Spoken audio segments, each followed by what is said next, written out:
بسم الله الرحمن الرحيم.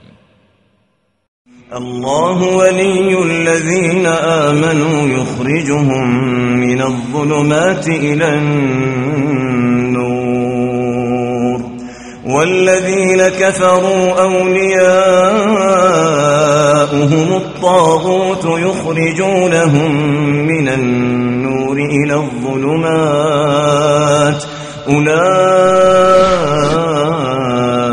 أصحاب النار هم فيها خالدون.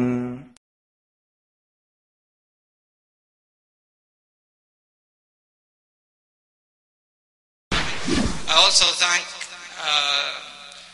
the Mashayikh who came to benefit us from their knowledge. Jazakumullah khair.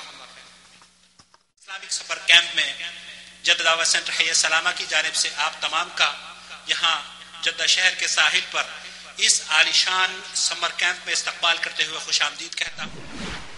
السلام علیکم ورحمۃ اللہ وبرکاتہ. پیش خدمت ہے 5 روزہ دینی تربیتی اسلامی سمر کیمپ 2006. سامعین کرام، ہم آپ کی خدمت میں اسلامک تربیتی سمر کیمپ 2006 کی تقاریر پیش کرنے کی سعادت حاصل کر رہے ہیں. یہ اسلامی سمر کیمپ اور مکۃ المکرمہ پرنس عبد المجید بن عبد العزیز آل سعود کی زیر نگرانی جدہ دعوت سینٹر کے تعاون سے ساحل سمندر پر مورخہ 20 جولائی سے 11 اگست 2006 تک جاری رہا، جس میں جدہ شہر اور قرب جوار سے ہزاروں لوگوں نے 15 عناوین پر بر صغیر کے جید علماء کرام کو سماعت فرمایا. اس پروگرام کی آڈیو کیسٹس اور ویڈیو سی ڈی نور ٹی وی کے ذمہ داران کے تعاون سے آپ کی خدمت میں پیش کی جا رہی ہیں. ہمیں امید ہے کہ اس طرح کے پیغامات انشاءاللہ تعالی نور ٹی وی کی نشریات کا مستقبل میں حصہ بنیں گے، اور اللہ کرے وہ دن جلد آئے جب ہر گھر میں ہم نور توحید لے کر حاضر ہو سکیں.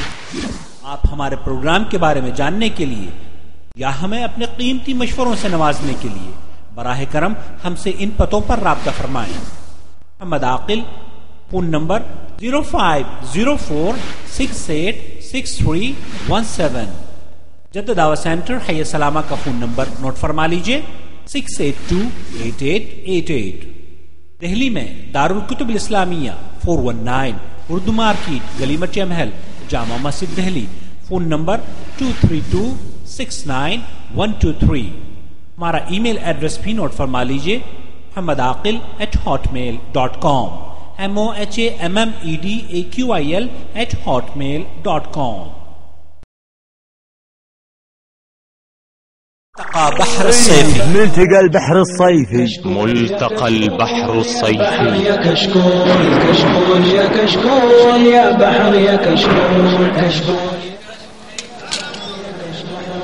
عروس يا جدة تجاب الشدة، شبابك يا هلا بك زين الله لك شبابك، تسلم النفس البهية مكسبي ومرحبا بك، مرحبا بك يا هلا بك زين الله لك شبابك، تسلم النفس البهية مكسبي.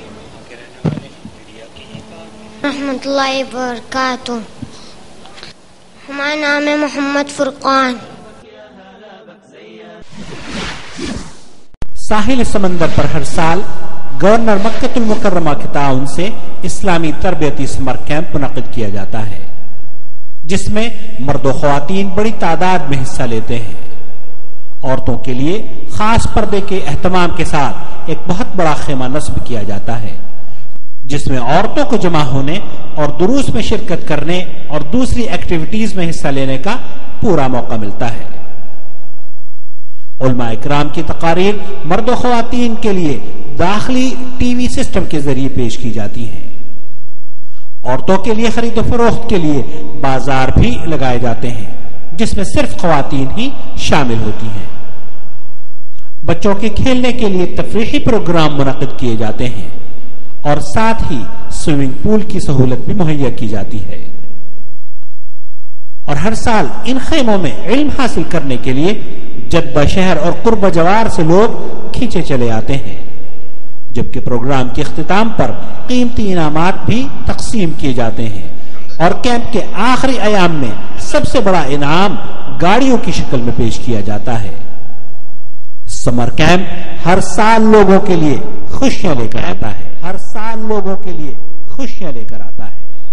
التقى البحر الصيفي. يا كشكول كشكول يا كشكول يا بحر يا كشكول تجلى صحوه يا بحر وتبدى مشرقا منسجما ومن الزهر تزهى وانتقى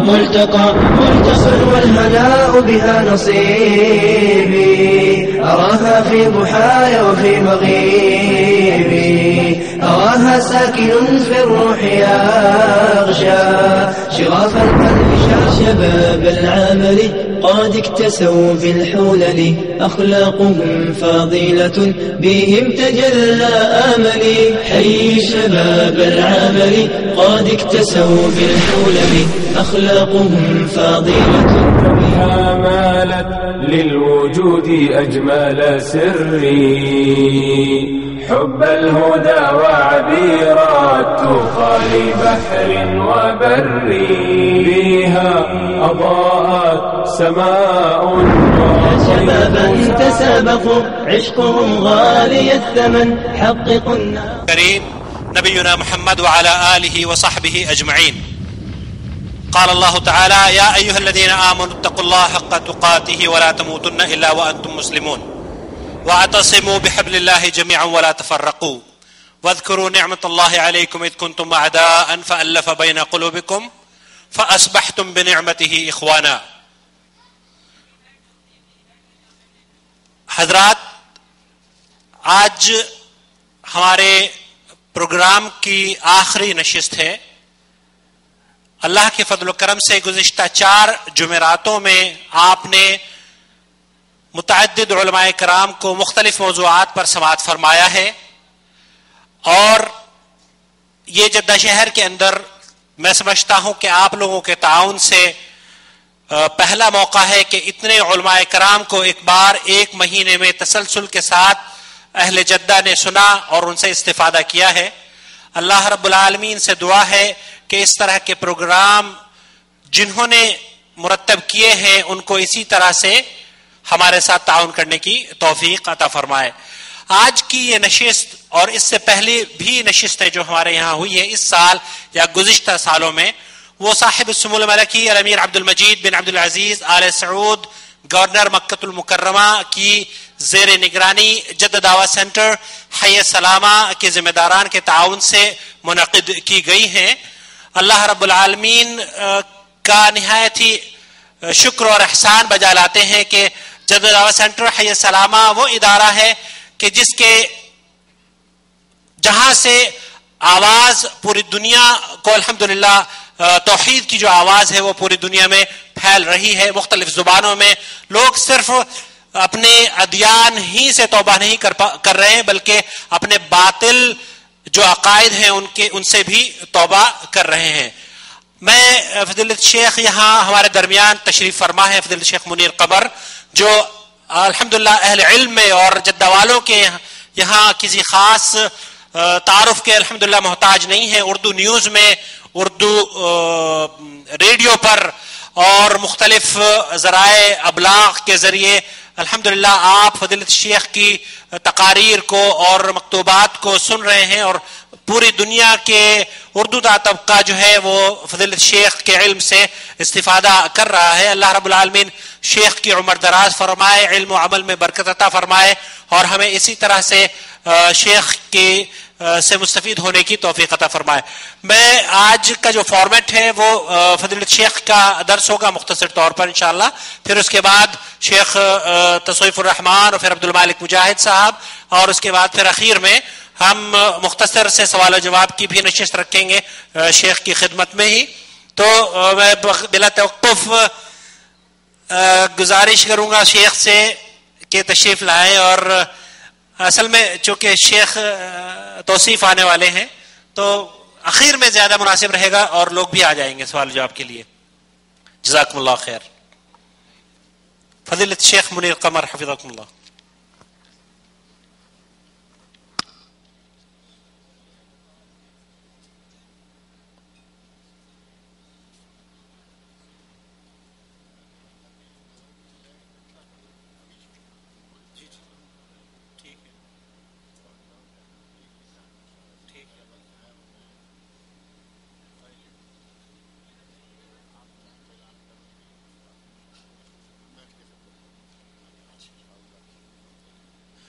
شیخ کی یہ خواہش ہے کہ جو حضرات ابھی سوال کرنا چاہیں، چونکہ ہمارے پاس تاخیر سے ہم پروگرام کو شروع کر رہے ہیں، تو مختصر خطاب ہوگا، اور اس کے بعد اگر کوئی سوالات آپ کے ذہن میں ہوں تو تحریری طور پر سوال لکھ کر بھیج دیں، ساتھ ہی ساتھ سوالوں کے جواب بھی دے دیے جائیں گے۔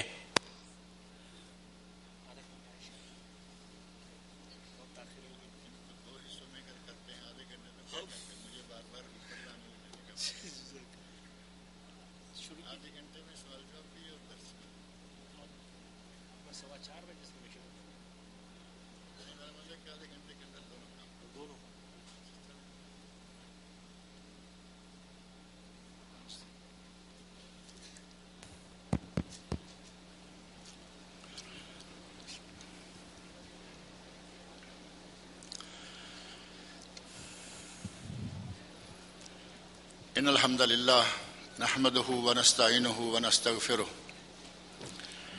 ونعوذ بالله من شرور أنفسنا ومن سيئات أعمالنا من يهده الله فلا مضل له ومن يضلل فلا هادي له وأشهد أن لا إله إلا الله وحده لا شريك له وأشهد أن محمدا عبده ورسوله أما بعد فإن خير الحديث كتاب الله وخير الهدي هدي محمد صلى الله عليه وسلم وشر الأمور محدثاتها وكل محدثة بدعة وكل بدعة ضلالة وكل ضلالة في النار رب اشرح لي صدري ويسر لي أمري واحلل عقدة من لساني يفقهوا قولي رب أعوذ بك من همزات الشياطين وأعوذ بك رب أن يحضرون اعوذ باللہ السمیع العلیم من الشیطان الرجیم کان الناس امۃ واحدہ۔ ہر قسم کی تعریف و توصیف اور حمد و ثنا خالق کائنات مالک ارض و سما کے لیے ہے۔ وہ خالق و مالک جس نے ہمیں ان گنت نعمتوں سے نواز رکھا ہے، اس کی ہم پر اس قدر نعمتیں ہیں کہ خود اللہ رب العزت نے اپنی کتاب مقدس میں ارشاد فرمایا ہے وَإِن تَعُدُّوا نِعْمَةَ اللَّهِ لَا تُحْصُوهَا، کہ اگر تم اللہ کی نعمتوں کو گننا بھی چاہو تو تم انہیں شمار نہیں کر سکتے۔ اور قرآن کریم میں ہی اللہ رب العزت نے ارشاد فرمایا لَوْ كَانَ الْبَحْرُ مِدَادًا لِكَلِمَاتِ رَبِّي لَنَفِدَ الْبَحْرُ قَبْلَ أَن تَنفَدَ كَلِمَاتُ رَبِّي وَلَوْ جِئْنَا بِمِثْلِهِ مَدَدًا، اگر ان سمندروں کی سیاہی بنا دی جائے اور اس سیاہی سے اللہ کے کلمات، اس کے انعامات، اس کی تعریفیں لکھنا شروع کی جائیں تو یہ سارے سمندر ختم ہو جائیں۔ وَلَوْ جِئْنَا بِمِثْلِهِ مَدَدًا، اگرچہ اتنی ہی سیاہی اور بھی لے آئیں لیکن اللہ کے کلمات پھر بھی ختم نہ ہوں گے۔ اور آگے جا کر اللہ رب العزت نے ایک تیسرے مقام پر فرمایا وَلَوْ أَنَّ مَا فِي الْأَرْضِ مِن شَجَرَةٍ أَقْلَامٍ وَالْبَحْرُ يَمُدُّهُ مِن بَعْدِهِ سَبْعَةُ أَبْحُرٍ مَا نَفِدَتْ كَلِمَاتُ اللَّهِ، یہ سمندر ایک تو کیا، اتنی ہی سیاہی اور تو کیا، اگر روئے زمین پر جتنے بھی درخت ہیں ان سب کی کلمیں بنائی جائیں اور روئے زمین پر جتنا سمندروں کا پانی ہے اس سے 7 گنا زیادہ بھی پانی لایا جائے اور اسے سیاہی بنایا جائے، ما نفدت کلمات اللہ، اللہ کی کلمات پھر بھی مکمل نہیں ہوں گے۔ اس ذات کی جس نے اپنی کتاب مقدس میں یہ تعریف خود فرمائی ہے، ہم اس کی حمد و ثنا اور اس کی کس کس نعمت کا کیا کیا شکریہ ادا کر سکتے ہیں۔ اللہ نے ہمیں انسان بنایا، اللہ نے ہمیں مسلمان بنایا، اللہ نے ہمیں حضرت محمد رسول اللہ صلی اللہ علیہ وسلم کا امتی بنایا، ہمیں وہ نبی دیا، ہمیں اس نبی کا امتی بنایا جس نبی نے بڑی سے لے کر بڑی اور چھوٹی سے لے کر چھوٹی کوئی چیز، کوئی کام اس دنیا کو گزارنے کے لیے، زندگی کو بسر کرنے کے لیے کوئی چیز نہیں چھوڑی۔ حتیٰ کہ حضرت سلمان فارسی رضی اللہ عنہ کو ایک یہودی کہتا ہے سنا ہے سمیت ان صاحبکم یعلمکم حتی الخراء، میں نے تو سنا ہے کہ تمہارا نبی تمہیں بول و براز کا طریقہ بھی بتاتا ہے۔ حضرت سلمان کہتے ہیں صحیح کہتے ہو، جب تک محمد رسول اللہ صلی اللہ علیہ وسلم نے ہمیں یہ طریقہ بتایا نہیں، ہمیں بول و براز کا طریقہ بھی نہیں آتا تھا۔ اب جس دین میں اس طرح باریک سی چھوٹی سے چھوٹی اور جزئی ہماری انتہائی شخصی ضرورت کے بارے میں بھی ہدایت دی ہوں، کیا کوئی آدمی سوچ سکتا ہے کہ اس میں حکومت کرنے کا طریقہ نہیں بتایا گیا ہوگا؟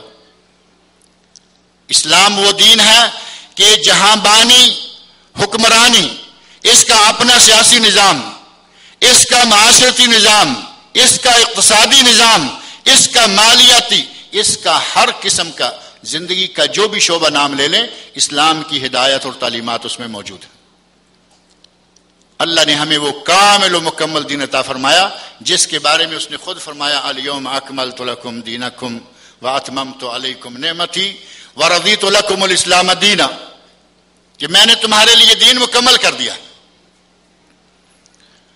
اور اللہ رب العزت کا یہ بھی احسان ہے کہ نبی اکرم صلی اللہ علیہ وسلم نے ہمیں جو شریعت دی وہ الحمدللہ محفوظ ہے مکمل طور پر قرآن کریم کی شکل میں اور حدیث شریف کی شکل میں، دونوں شکلوں میں مکمل طور پر محفوظ، اور ان کی حفاظت کی ذمہ داری خود اللہ نے اپنے اوپر لی ہے اور فرمایا انا نحن نزلنا الذکر وانا لہ لحافظون، ہم نے اس ذکر کو، اس قرآن کو ہم نے نازل کیا، وَإِنَّ لَهُ لَحَافِظُونَ، اور اس کی حفاظت بھی ہم خود کریں گے۔ اور اس حفاظت کا نتیجہ ہے کہ دین اسلام الحمدللہ آج مکمل شکل میں ہمارے سامنے موجود ہے۔ یہ الگ بات ہے کہ دین کو سمجھنے میں بہت سارے لوگوں نے طرح طرح کی ٹھوکریں کھائیں اور دین کو آج انہوں نے ایک بازیچہ اطفال بنا کے رکھ دیا۔ کوئی کسی طرف کسی کی ٹانگ کھینچے چلے جا رہا ہے، کوئی کچھ کہہ رہا ہے، کوئی کچھ کہہ رہا ہے، حالانکہ قرآن ایک، نبی ایک، اسلام ایک اور شریعت ایک۔ پھر یہ ہمارے مسلمانوں میں اس قدر دھڑے بندیاں، اس قدر فرقے، اس قدر جماعتیں پتہ نہیں کہاں سے آ گئی۔ اللہ رب العزت نے قرآن کریم میں ارشاد فرمایا ہے کان الناس امۃ واحدہ، یہ لوگ ایک ہی امت تھے، ایک ہی امت تھے، اور تھوڑا سا عرصہ نہیں بلکہ ایک طویل عرصہ تک۔ ترجمان القرآن حضرت عبداللہ بن عباس رضی اللہ تعالی عنہما، جن کے بارے میں نبی اکرم صلی اللہ علیہ وسلم نے یہ دعا فرمائی تھی اللہم علمہ الکتاب وفقہہ فی الدین، اے اللہ انہیں اپنی کتاب کی تعلیم عطا فرما اور انہیں دین کی سمجھ عطا فرما۔ وہ حضرت عبداللہ بن عباس ترجمان القرآن رضی اللہ عنہ اور حضرت قتادہ اور امام مجاہد، تین کبار شخصیات مفسرین کی کہتے ہیں کہ اللہ رب العزت نے جو فرمایا ہے کان الناس امۃ واحدہ، یہ پہلے 10 قرن، آدم علیہ السلام سے لے کر 10 قرن، 10 صدیاں، بعض اہل علم کہا کہ قرن سے مراد 100 سال نہیں بلکہ 30 سے لے کر 80 سال مراد ہے۔ بہرحال 10 قرن لوگ ایک ہی امت تھے، اور اس کے بعد شرک نے آہستہ آہستہ بالوں پر نکالنے شروع کیے اور لوگوں میں یہ سلسلہ اختلافات کا، تفرقے کا اور جماعت سازی کا، دھڑے بندی کا یہ سلسلہ آ گیا۔ اور اس وقت ہی جو آج کل ایک پنجتن پاک کا ایک نام آپ سنتے ہیں، اس زمانے میں بھی یہ پنجتن پاک جو ہے وہ لوگوں نے گھر لیے، کھڑے کر لیے حضرت نوح علیہ السلام کے زمانہ میں۔ اس زمانہ میں اس اختلافات کو مٹانے کے لیے اللہ رب العزت نے حضرت نوح علیہ السلام کو مبعوث فرمایا۔ اور ہمارے نبی صلی اللہ علیہ وسلم کے زمانہ کو لے لیں، نبی اکرم صلی اللہ علیہ وسلم تشریف لائے، مبعوث ہوئے، مسلمان ایک جماعت تھے، اور اللہ نے قرآن میں فرمایا ہے وَلَوْ شَاءَ اللَّهُ لَجَعَلَكُمْ أُمَّةً وَاحِدَةً، سورہ مائدہ آیت 48 میں فرمایا اللہ چاہتا تو تمہیں ایک جماعت رکھ سکتا تھا، لیکن وہ تمہیں آزمانا چاہتا تھا۔ نبی اکرم صلی اللہ علیہ وسلم کی بعثت ہوئی، مسلمان ایک تھے، آپ نے 23 برسہ پیغمبرانہ زندگی گزاری، 13 سال مکہ مکرمہ میں، 10 سال مدینہ منورہ میں، امت ایک تھی۔ خلفائے راشدین چاروں کا زمانہ امت ایک تھی، صحابہ کرام کا 100 برس کا زمانہ امت ایک تھی، بلکہ تحقیق کے ساتھ یہ بات ثابت ہے کہ پہلے 200 سال تک امت ایک تھی۔ کوئی دھڑے بندی، کوئی اختلاف، کوئی انتشار، کوئی جماعتیں اور کوئی یہ ہماری پارٹیز نہیں تھی۔ اور دوسری اور تیسری صدی جیسا کہ معروف ہے خود ائمہ اربعہ رحمۃ اللہ علیہ مجمعین کی، امام ابو حنیفہ، امام مالک، امام شافعی اور امام احمد بن حنبل، ان چاروں کی دوسری اور تیسری صدی ہے. ان کی زندگی میں امت ایک تھی. کوئی آدمی یہ ثابت نہیں کر سکتا کہ ان کی زندگی میں کوئی اختلافات تھے. خود ائمہ آپس میں ایک دوسرے کا احترام کر رہے ہیں، آپس میں ایک دوسرے کے شاگرد ہیں، ایک دوسرے سے فائدہ اٹھا رہے ہیں. 400 سال پہلے امت ایک رہی اور اس کے بعد آہستہ آہستہ امت میں ان دڑے بندیوں نے، جماعتوں نے، فرقوں نے دخل اندازی شروع کر دی. اور پھر عجیب انداز ہمارے مسلمانوں نے اختیار کیا. جو 400 برس تک مسلمان قرآن کریم اور حدیث رسول پر عمل کرتے رہے، کیا سمجھتے ہیں کہ وہ نعوذ باللہ غیر خدا پر تھے؟ وہ ہدایت پر نہیں تھے؟ 400 سال تک یہ ہمارے جو آج بڑے بڑے مذہبی فرقے بنے ہوئے ہیں، حنفی، شافعی، مالکی اور حنبلی، پہلے 400 برس تک یہ نام نہیں ملتے. اس کے بعد یہ سلسلے شروع ہوئے. اور اگر ہم پوری ذمہ داری سے ان ائمہ کرام کی تعلیمات پر عمل کریں تو یہ فرقے آج بھی ختم ہو سکتے ہیں، آج بھی وحدت امت پیدا ہو سکتی ہے. لیکن ہمیں شاید وہ باتیں منظور نہیں ہے. امام ابو حنیفہ رحمۃ اللہ علیہ تاریخی اعتبار سے چاروں اماموں میں سے پہلے امام آئے ہیں. انہوں نے اپنے اقوال میں، اپنے ارشادات میں فرمایا ہے اذا صح الحدیث فہو مذہبی. جب بھی کوئی حدیث صحیح سند سے ثابت ہو کر تمہارے سامنے آ جائے، سمجھ لو کہ وہی حدیث میرا مذہب ہے، وہی میرا فتویٰ ہے، وہی میرا قول ہے. اور امام شارانی رحمۃ اللہ علیہ حنفی عالم ہی ہیں، اپنی کتاب المیزان الکبریٰ میں لکھتے ہیں کہ اگر کوئی امام صاحب کے بعد بھی، امام صاحب کے وفات پا جانے کے بعد بھی کوئی صحیح حدیث ثابت ہو جائے تو سمجھ لیں کہ وہی حدیث امام صاحب کا اپنا مسلک ہے. اب امام صاحب رحمۃ اللہ علیہ یہ بات کہہ کر، یہ ارشاد فرما کر بری ہو گئے. اب ذمہ داری ہے میری، ذمہ داری ہے آپ کی، ذمہ داری ہے ان کی جو اپنے آپ کو حنفی کہلوانے پر فخر کرتے ہیں لیکن امام ابو حنیفہ رحمۃ اللہ علیہ کی بات نہیں مانتے. اور صرف امام ابو حنیفہ رحمۃ اللہ علیہ نہیں بلکہ امام شافعی کے اقوال انہی معنوں میں، انہی مفہوم میں، امام مالک رحمۃ اللہ علیہ کے اقوال، امام شافعی رحمۃ اللہ علیہ کے، امام احمد بن حنبل کے، چاروں اماموں نے بار بار یہ کہا ہے کہ جب بھی صحیح حدیث آ جائے اسے قبول کر لو.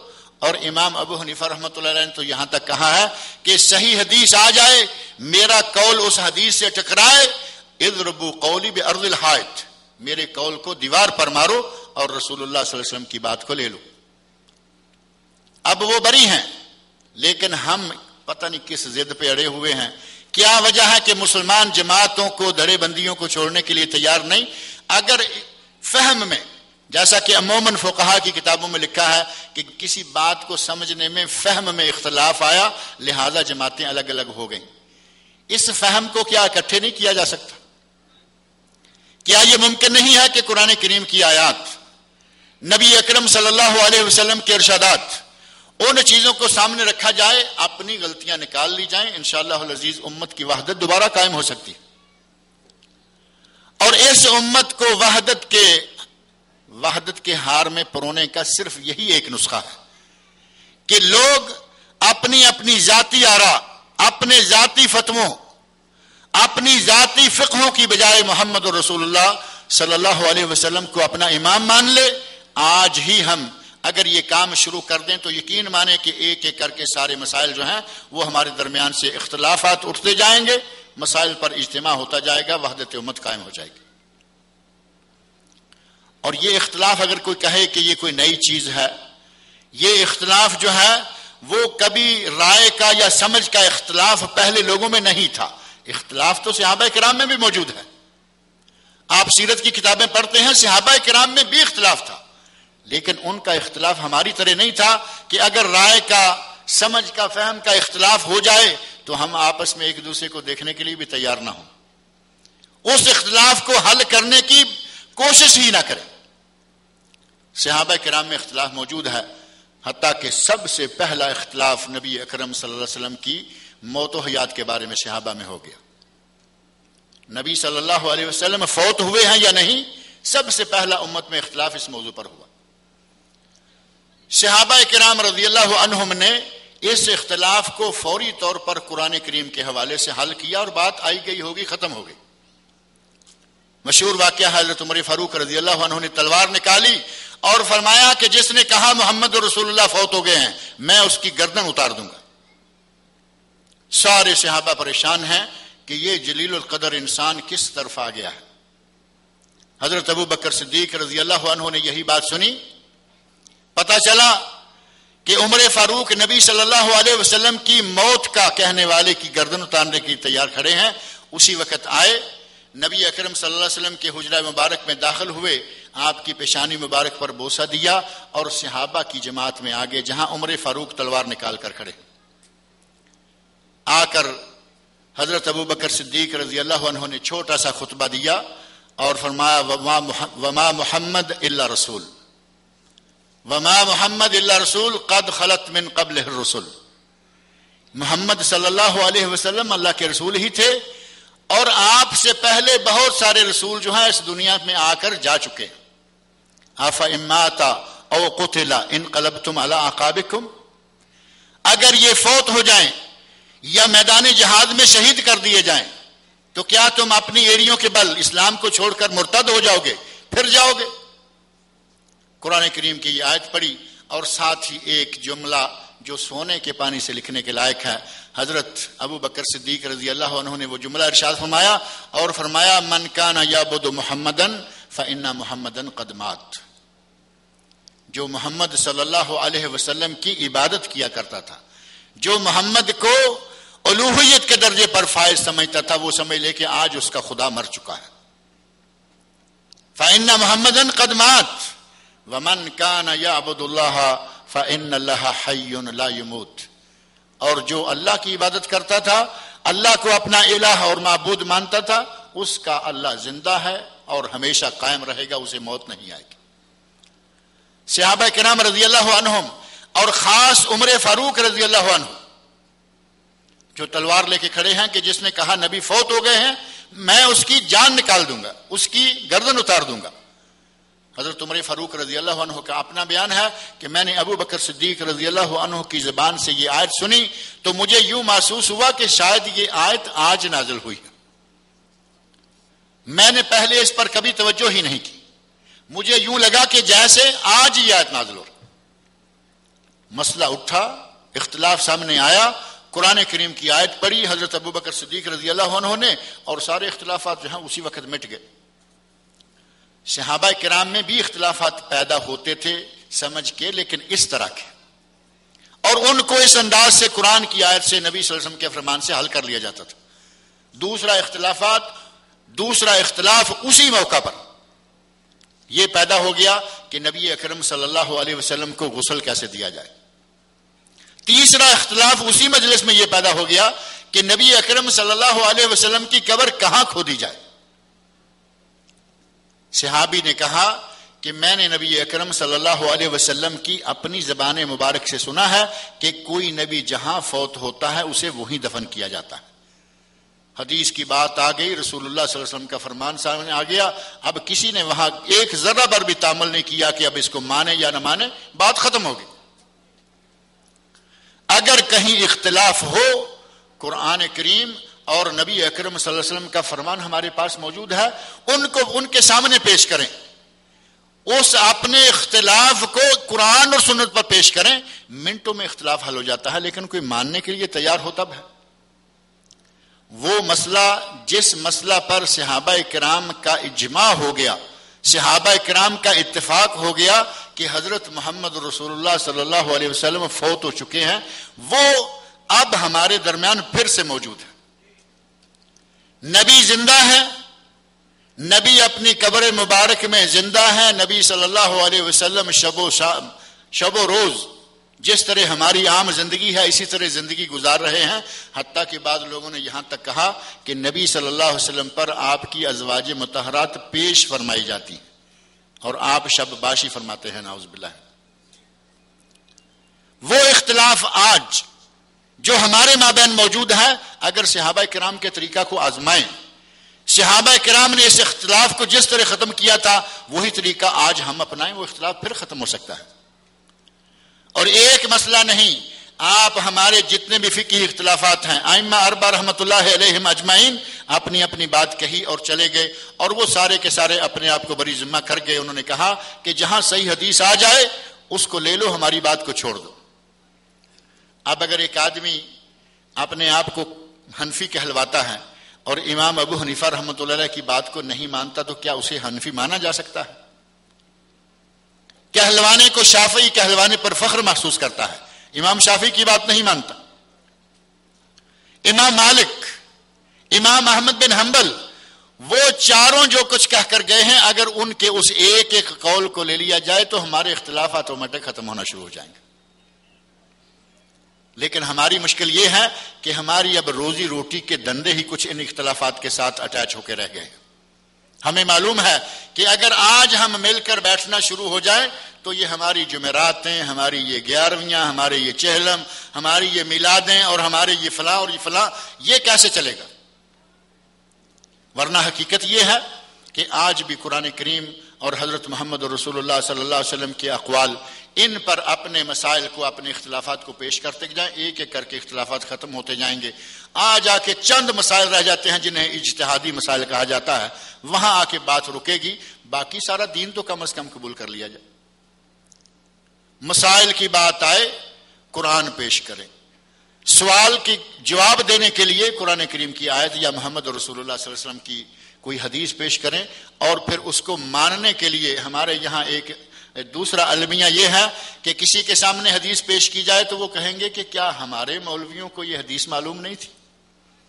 یہاں بیٹھ کر جدہ میں اگر میں یہ بات کہوں کہ فلاں بات حدیث شریف میں آئی ہے، ہمارے کتنے بھائی ہوں گے جنہوں نے ساری عمر میں کبھی اس بات پر عمل نہیں کیا، تو وہ کہیں گے کہ ہمارے مولویوں کو یہ حدیثیں معلوم نہیں تھی، آج یہ مولوی حدیثیں سنا رہا۔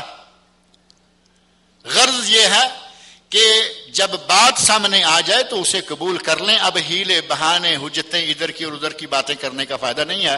قرآن کریم میں اللہ رب العزت نے شاف مایا ہے، فَإِن تَنَازَعْتُمْ فِي شَيْءٍ فَرُدُّوهُ إِلَى اللَّهِ وَالرَّسُولِ، اگر تمہارے مابین کوئی تنازع ہو جائے تو اس تنازع کا حل صرف اللہ اور اس کے رسول ان دو کے پاس موجود ہے۔ اگر تیسری جگہ لے کے جائیں گے تو تنازع کم نہیں ہوگا بلکہ تنازع بڑھے گا۔ اس کلیہ کو، اس قاعدہ کو اگر آج بھی ہم کسی بھی جگہ ملائیں، علماء کرام کو بٹھا لیں، انہیں کہیں کہ جتنے بھی مسائل ہیں، نماز کے مسائل ہیں، روزے کے مسائل ہیں، زکوٰۃ کے مسائل ہیں، حج کے مسائل ہیں، دیگر ہمارے روزمرہ کے مسائل ہیں، مسائل کو ایک ایک کر کے پیش کرتے جاؤ، قرآن کریم اور حدیث رسول کے سامنے لاتے آؤ۔ جن جن باتوں میں قرآن کریم کی، حدیث شریف کی نصوص موجود ہے، کم از کم ان پر تو اتفاق کر لو، جن میں واضح نصوص موجود ہیں۔ اگر اس کلیہ کو ہمارے بھائی، ہمارے علماء کرام اپنا لیں تو وہ اہل سنت بھی ہوں گے، اور ساتھ ہی اجتہادی مسائل کی حد تک جا کر اگر وہ اپنے آپ کو حنفی، شافعی، مالکی، حنبلی کہلوانا فرض یا واجب سمجھتے ہیں، وہ بھی کہلواتے رہیں۔ لیکن پہلے ہمارے لیے ضروری ہے حنفی بعد میں ہوں، پہلے اہل سنت تو بنے، شافعی بعد میں ہوں، پہلے اہل سنت تو ہوں، مالکی اور حنبلی بعد میں، پہلے آپ اہل سنت تو بنے، نبی اکرم صلی اللہ علیہ وسلم کے ارشادات پر عمل کریں۔ اگر اس انداز سے ہمارے لوگ مسائل کو پوچھنا، مسائل کو سمجھنا شروع کر دیں تو پھر انشاءاللہ وہ وقت دور نہیں ہے کہ امت میں سے یہ جو روزمرہ کے بہت بڑے بڑے اختلافات ہیں، جن کے نتیجہ میں آج امت انتہائی کمزوری میں مبتلا ہو چکی ہے، یہ کمزوریاں انشاءاللہ العزیز ختم ہو جائیں گی، اور معاملہ جو ہے وہ امت میں اتحاد کی شکل میں امت ایک قوت اختیار کر جائے گی۔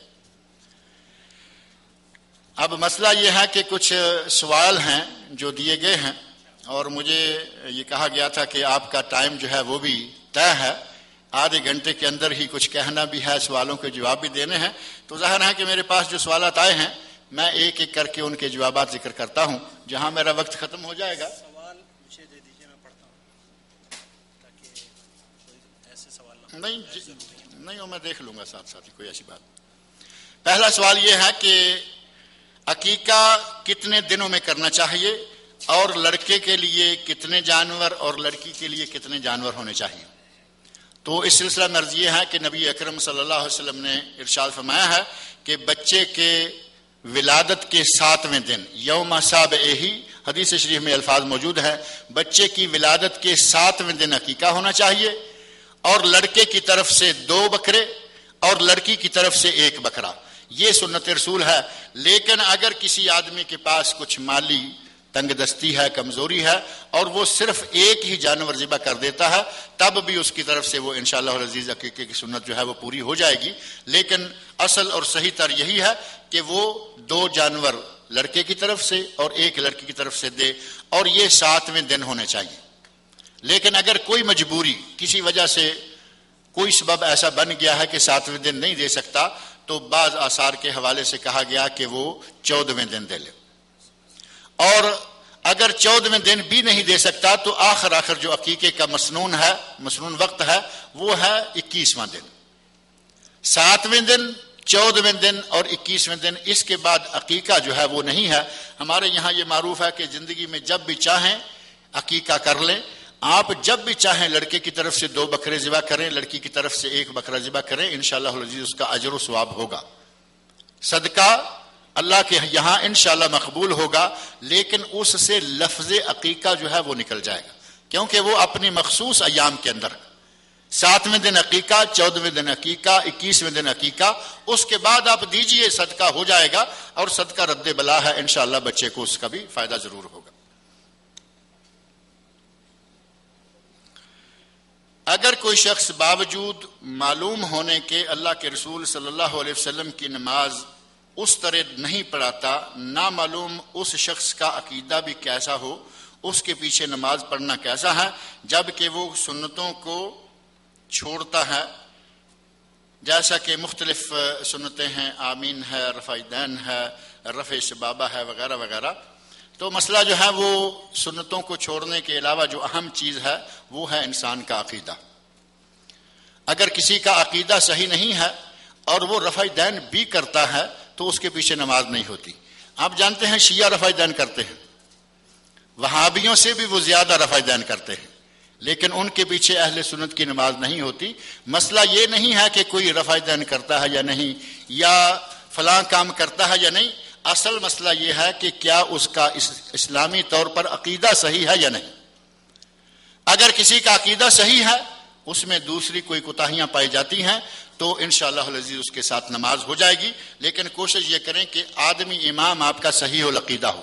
لیکن اگر آپ چلتے ہوئے جا رہے ہیں، سفر میں ہیں، راستے میں کہیں نماز پڑھنے کا موقع آ گیا، آپ مسجد میں داخل ہوئے، آپ نے دیکھا کہ کوئی آدمی جماعت کرا رہا ہے، جماعت کے ساتھ شامل ہو جائیے۔ اب یہ پہلے تلاش کریں کہ اس کا عقیدہ کیا ہے، کون ہے، یہ رفع دین کرتا ہے یا نہیں کرتا ہے، ان باتوں کو چھوڑیں۔ آپ چلتے ہوئے ان مسائل کی وہاں ضرورت ہے جہاں آپ نے امام مقرر کرنا ہے۔ اگر آپ کے ہاتھ میں ہے کہ آپ امام مقرر کریں تو وہ امام لیں جو صحیح العقیدہ ہو اور ساری سنتوں پر عمل پیرا ہو، آپ میں سے سب سے بہترین انسان ہو۔ اور اگر آپ نے کسی جگہ مستقل نماز پڑھنی ہے تو اس جگہ بھی دیکھیں کہ وہ امام کیا صحیح العقیدہ ہے یا نہیں۔ لیکن اگر سفر کے دوران کہیں کوئی کبھی کبھار والی نماز ہے تو وہ آپ پڑھ سکتے ہیں، اس کے لیے اتنی چھان پھٹک کرنے کی ضرورت نہیں ہے۔ اسلام ہمارا بڑا آسان ہے۔ حضرت عمر فاروق رضی اللہ عنہ گلی سے گزر رہے تھے، آپ کے ساتھ ایک خادم بھی تھا، اوپر سے پانی کا چھینٹا آیا اور خادم نے فوری طور پر کہا کہ بھائی کیا یہ پانی تھا؟ حضرت عمر فاروق رضی اللہ عنہ نے فرمایا کہ بھائی ہمیں بتانے کی کوئی ضرورت نہیں ہے، ہم جا رہے ہیں، ہم پانی کا چھینٹا سمجھیں گے، اور بات ختم ہو گئی۔ یعنی زیادہ کرید کرنے کی ضرورت نہیں ہے۔ ایک آپ نے نماز پڑھنی ہے، اب وہ پہلے دیکھیں کہ وہ امام کون ہے، اس کا عقیدہ کیا ہے۔ اگر آپ نے مستقل کوئی امام رکھنا ہے یا مستقل امام کے پیچھے نماز پڑھتے ہیں تو پھر یہ بات ضروری ہے کہ وہ صحیح عقیدہ کا مالک ہو۔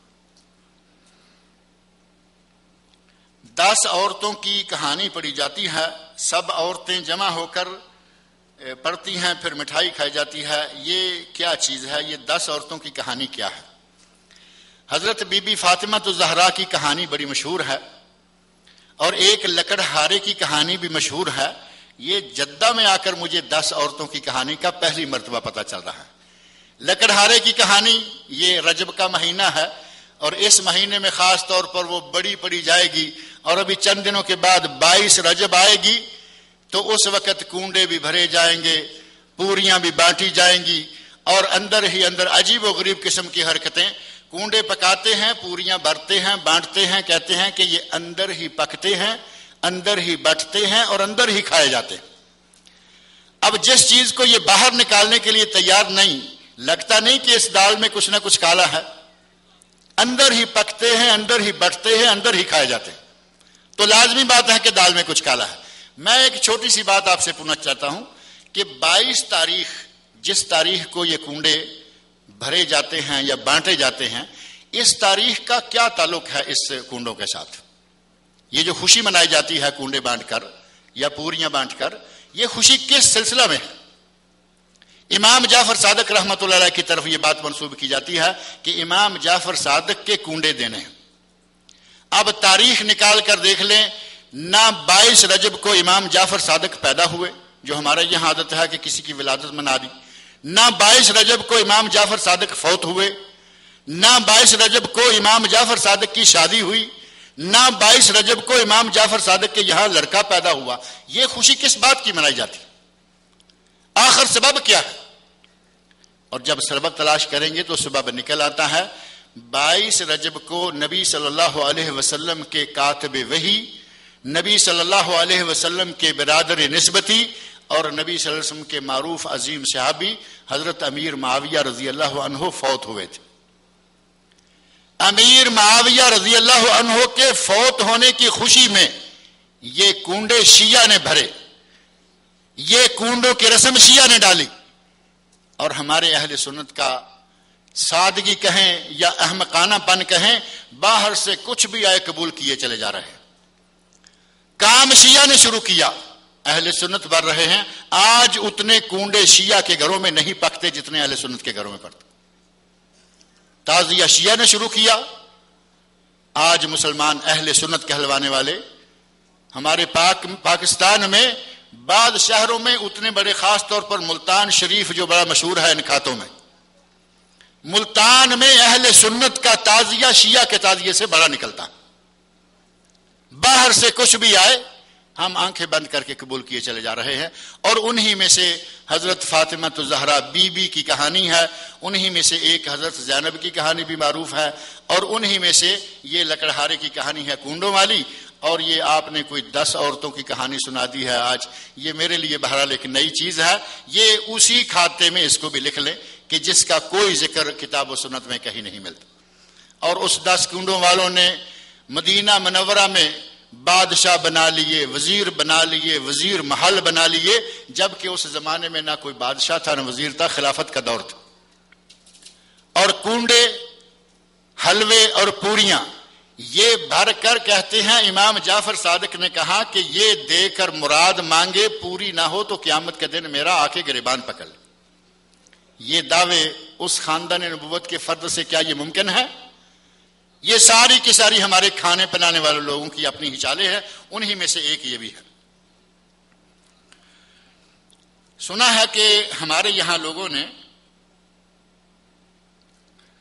یہ افواہ پھیلائی ہوئی ہے کہ یہاں سعودی عرب میں بھی ایک مسلک پر عمل کیا جا رہا ہے۔ یہ حملی ہے یا مال کی ہے یا کیا، یہ سمجھ میں نہیں آ رہا، یا کوئی اور مسلک ہے جس پر شریعت کا نظام ہے۔ یہ ایک سوال ہے بیچارے کسی ذہنی طور پر پریشان آدمی کا، اور یہ پرچی ہے میرے لیے کہ بھائی تمہارا وقت ختم ہو گیا ہے۔ اللہ رب العزت مجھے نیک عمل کرنے کی اور آپ سب لوگوں کو کتاب اللہ اور سنت رسول پر چلنے کی توفیق عطا فرمائے۔ اقول قولی ھذا واستغفر اللہ لی ولکم۔ جزاکم اللہ خیر، احسن الجزاء فضیلت شیخ منیر قمر کو بھی آپ سماعت فرما رہے تھے۔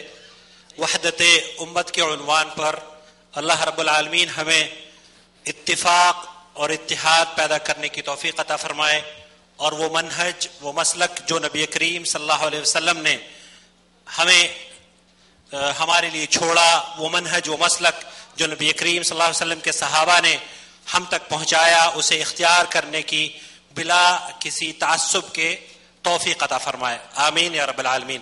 سوال و جواب کا سلسلہ ہم چاہ رہے تھے کہ یہ تھوڑا طویل رہے، لیکن چونکہ پروگرام تاخیر سے شروع ہوا اور سوالات ابھی ہیں اور شیخ کی یہ خواہش تھی کہ سوالات بھی تقریر کے ساتھ ہی ہو جائیں، تو اس لیے فور دا ٹائم بینگ ہم اس سلسلے کو تھوڑا سا روک رہے ہیں.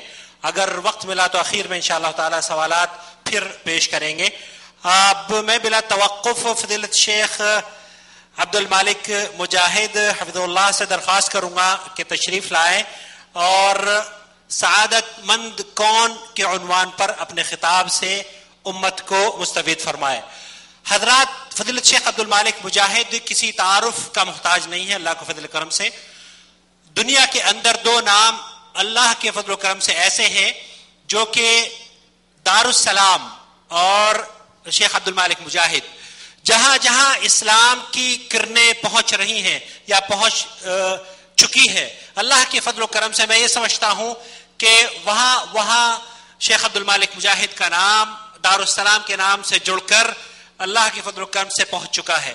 ہم لوگوں کا یہ نہایت ہی ہم لوگوں کی خوشی کی بات ہے، سعادت کی بات ہے کہ جب ہم 20 سال پہلے سعودی عرب میں آئے ہمیں اردو میں کتابیں دستیاب نہیں تھی، ہندی میں. إذ بوأنا لإبراهيم مكان البيت ألا تشرك بي شيئا وطهر بيتي للطائفين والقائمين والركع السجود وأذن في الناس بالحج يأتوك رجالا وعلى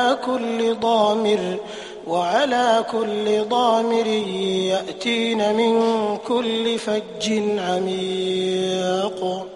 مکۃ المکرمہ، روئے زمین پر اللہ اور اس کے رسول صلی اللہ علیہ وسلم کو یہ شہر دنیا کے دوسرے شہروں سے زیادہ محبوب ہے. اس میں کعبہ ہے جو اللہ کی عبادت کے لیے بنائے جانے والا سب سے پہلا اور قدیم گھر ہے، مسلمانوں کا قبلہ اور ان کی دلی محبت کا مرکز ہے. یہی وہ جگہ ہے جس کی طرف دنیا میں بسنے والے مسلمان ہر روز 5 وقت اپنا رخ کرتے ہیں. ان کے دل اس عبادت گاہ کی زیارت کے لیے بے قرار رہتے ہیں. یہی وہ جگہ ہے جس کے لیے حج کا سفر کیا جاتا ہے. یہی وہ مقام ہے جس کا طواف کیا جاتا ہے. یہی وہ عظیم منزلت والے عبادت گاہ ہے جس کی تعمیر حضرت ابراہیم علیہ السلام نے کی. یہی وہ جگہ ہے جس کے ہر چیز کو امن و امان حاصل ہے. یہی وہ مقدس عبادت گاہ ہے جو دنیا میں بسنے والوں کو توحید و امن و سلامتی کا پیغام دیتی ہے. یہی وہ جگہ ہے جہاں ایک نماز 1,00,000 نماز کا درجہ رکھتی ہے. حج بیت اللہ کی ادائیگی کے لیے ہر سال دنیا کے تمام ممالک سے لاکھوں مسلمان اس مقدس زمین پر تشریف لاتے ہیں، اور حکومت خادم الحرمین شریفین ملک فہد بن عبدالعزیز حفظہ اللہ اس بات کا خاص خیال رکھتی ہے کہ حجاج بیت اللہ الحرام کو مملکت سعودی عرب کی روئے زمین پر ہر وہ چیز میسر ہو جس کی انہیں دوران قیام ضرورت ہو سکتی ہے. حکومت کے تمام شعبے اس اہم ترین فریضے کے لیے آئے ہوئے اللہ کے مہمانوں کی خدمات کے لیے ہمہ وقت تیار رہتے ہیں اور حجاج کرام کی بہتر سے بہتر خدمت کو اپنا فرض عین سمجھتے ہوئے اسے پورا کرتے ہیں. ضیاء الرحمان کی اس روئے زمین پر آمد سے لے کر ان کی واپسی تک امن و سلامتی کے تمام تر وسائل پیش کیے جاتے ہیں. حکومت خادم الحرمین شریفین حفظہ اللہ کی جانب سے اے اللہ کے مہمانوں، آپ کے لیے، آپ کی راحت کے لیے تمام تر سہولتیں مہیا کی گئی ہیں. ان گنت پروجیکٹس آپ کے لیے کھول دیے گئے ہیں. لہذا ہم اس بلد الحرمین میں آپ کا خیر مقدم کرتے ہیں اور آپ سے درخواست کرتے ہیں کہ اپنے آرام اور سہولیات کے لیے ان چیزوں سے فائدہ اٹھانے میں بالکل تردد نہ کریں. ہم اس مقدس سرزمین پر آپ کو خوش آمدید کہتے ہیں. تو اپنے خالق کی عبادت سے دور ہو گیا اور پھر اوہام و خرافات میں مبتلا ہو کر بتوں اور ان کے مظاہر کی پرستش کرنے لگا، ان کے سامنے اپنی پیشانی ٹیکنے لگا، یہاں تک کہ ایسی چیزوں کی عبادت شروع کر دی جیسے آگ، حیوانات، مجسمے، بارش، شجر و حجر اور بت. پیروں فقیروں کو نفع و نقصان کا قادر سمجھنے لگا، جبکہ نفع اور نقصان کا مالک تو صرف اللہ ہے. قل أتعبدون من دون الله ما لا يملك لكم ضرا ولا نفعا والله هو السميع العليم. قل يا أهل الكتاب لا تغلوا في دينكم غير الحق ولا تتبعوا أهواء قوم قد ضلوا من قبل وأضلوا كثيرا وضلوا عن سواء السبيل. وضو عبادت کی غرض سے مخصوص طریقے سے منہ، ہاتھ، سر اور پیروں کو پانی سے تر کرنے کا نام وضو ہے۔ یا ایھا الذین آمنوا اذا قمتم الى الصلاة فاغسلوا وجوهکم وایدیکم الى المرافق وامسحوا برؤوسکم وارجلکم الى الکعبین۔ اس بات کا دھیان رکھنا چاہیے کہ سنت کے مطابق ترتیب سے اعضائے وضو پانی سے مکمل تر ہو جائیں، اور اگر معمولی سی جگہ بھی خشک رہ گئی تو وضو ناقص ہوگا۔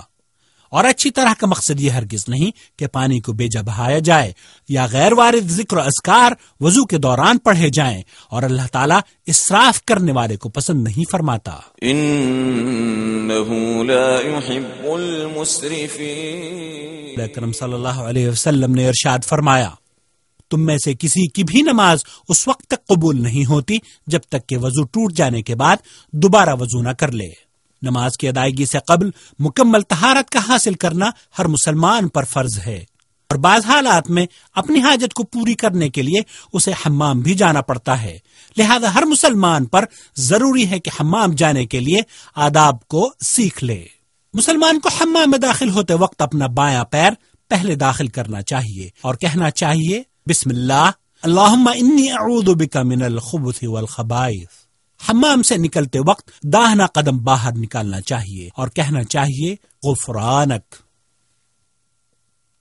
تو قلب و نظر میں عظمت کبریائی کا سوز و گداز لے کر اور تدلل و خاکساری کا پیکر بن کر، کیونکہ اسی میں فلاح و کامیابی ہے۔ اللہ رب العالمین فرماتا ہے، قد افلح المؤمنون الذين هم في صلاتهم خاشعون۔ سعودی عرب کے اندر کتنے قبے، کتنے مزار، سیدہ بی بی کا قبہ، حضرت علی کا قبہ، حضرت علی کے تو نہ جانے کتنے قبے بنے، ہے کہ نہیں؟ نہ جانے کتنے قبے بنے، سب لوگ بنا بنا کے پوج رہے ہیں، الو بنا رہے ہیں۔ ہمارے ہاں منہ مبارک ہے تو بالے مبارک ہے تو نقشے مبارک ہے تو شملے مبارک ہے تو امامے مبارک ہے، اس کے نام سے لوگ دکھا دکھا کے پیٹ پال رہے ہیں، کھا بھی رہے ہیں، پھول چڑھا رہے ہیں، نذرانے چڑھا رہے ہیں۔ یہ سب خرافات، سب بدعقیدگی کے مظاہر ہیں، یہ سب کافروں غیر مسلموں سے آئی ہوئی چیزیں۔ اس لیے اسلام ان تمام چونچلے بازیوں کا نام نہیں، اسلام صاف ستھرا دین ہے جو آسمان سے آیا ہے، جو اللہ نے اپنے حبیب حضرت محمد الرسول اللہ صلی اللہ علیہ وسلم کہ کسی بدو سے کسی دہریے نے پوچھا کہ یہ بتاؤ اللہ کی عبادت کرتے ہو، اللہ کو مانتے ہو، اللہ کے سامنے سر جھکاتے ہو، کبھی اللہ کو دیکھا ہے؟ اندیکھی شے کی کیوں عبادت کرتے؟ تو اس نے کیا کہا تھا؟ بدو نے، عربی نے، اس نے کہا یہ اونٹ کی میگنیاں ہیں تمہارے سامنے پڑی ہیں، یہ اونٹ کی میگنیاں دیکھ کر ہم بھی تم بھی یہ فیصلہ کرتے ہو کہ یہاں ضرور کوئی نہ کوئی اونٹ رہا ہوگا یا یہاں سے کسی اونٹ کا گزر ہوا ہوگا۔ میگنی دیکھ کر اونٹ کو تم تسلیم کرتے ہو، اونٹنی کو تم مانتے ہو، اور یہ آسمان، یہ زمین، یہ شجر، یہ حجر، یہ ہوائیں، یہ فضائیں، یہ چاند، یہ سورج، یہ لیل و نہار، شب و روز کی آمد و رفت، یہ دیکھ کر تم اللہ کو نہیں پہچان سکتے کہ اس کا پیدا کرنے والا کون ہے؟ اللہ دیکھ رہے ہیں آپ، یہ آیات نوح علیہ السلام کی ذریت سے ہیں، وَجَعَلْنَا ذُرِّيَّتَهُ هُمُ الْبَاقِينَ، اور حضرت نوح علیہ السلام حضرت آدم علیہ السلام کی اولاد سے ہیں، اور حضرت آدم علیہ السلام کو اللہ تعالی کس سے پیدا کیا تھا؟ مٹی سے پیدا فرمایا تھا اور بشر قرار دیا۔ اس کا مطلب حضرت محمد مصطفیٰ صلی اللہ علیہ وسلم خاکی بشر ہیں، نوری بشر۔